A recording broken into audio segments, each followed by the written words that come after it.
put some water on the stove and you high-key forgot about it and it's just burning and evaporating away, and by the time you get to it, it's just black sadness at the bottom of the pot? That's what burnout is, and I don't want that for you.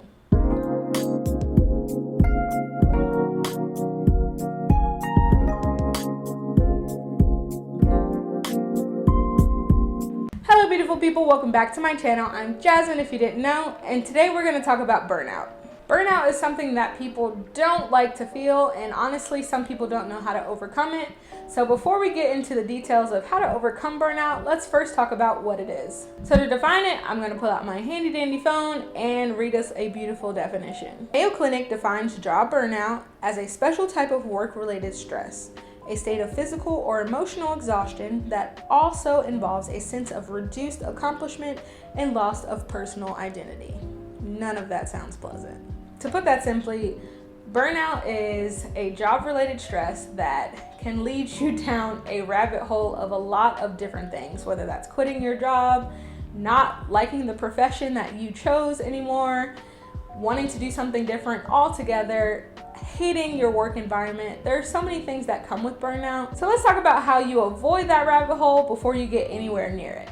Work-life balance, in my opinion, is one of the best ways to avoid burnout. Something within work-life balance that is very important to consider is the amount of breaks that you take during a typical year or a typical quarter. As SLPs, we love what we do. We love the people that we help. We love all of the changes that we're able to make. And so sometimes people might feel bad if they have to take time off for themselves to recoup, to regain that energy.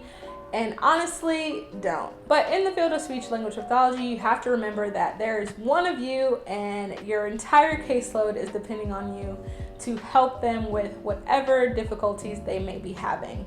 And so if you are yourself burnt out, you're tired, you're stressed, you are not enjoying your work, it is impossible to put your best effort forward to help those that are on your caseloads when you yourself are not feeling your best. So take a break. You definitely deserve it, and breaks do not include taking doctor's appointments or running errands. Taking a break is going on a vacation or sitting at home doing nothing.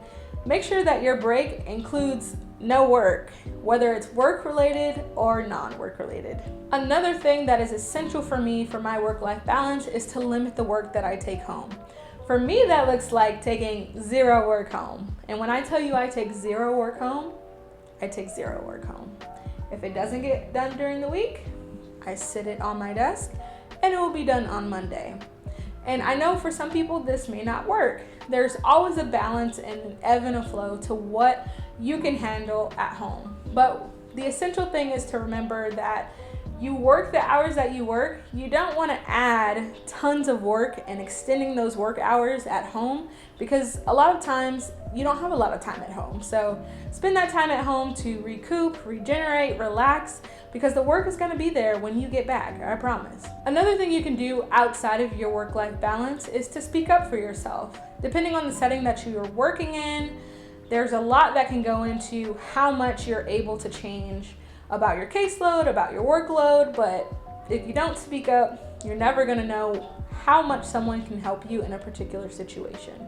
Even if it's a small temporary change, you need to see a few less kids this week, or you need less evals this week. Speaking up can really help you because no one knows that you're feeling stressed or you're feeling burnt out if you don't say anything.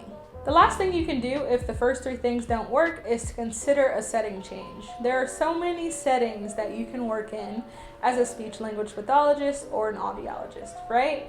So if you are in the schools and your caseload is just off the chain and you're going, and every year it just seems like too much, maybe it's time to switch to something else where the caseload and the workload are different. Guys, burnout is no fun. And honestly, before you get there, you definitely have to do some due diligence to make sure that you are doing okay and that your work-life balance is good to go. You don't want to fall so far down the rabbit hole of burnout that you're ready to risk it all. You hate your career, you hate your particular job, you hate the people at your job, and you wake up one day and you're like, you know what? I'm gonna just quit. Let's slow down, okay? I want you guys to think about all of the things you can be doing before you get to that spot and you quit your job without a plan. Don't be that person. If you guys have any questions or comments about burnout, you know where to leave them right down below. Don't forget to like this video if you found it helpful and subscribe to my channel for more amazing content. But until my next video, peace.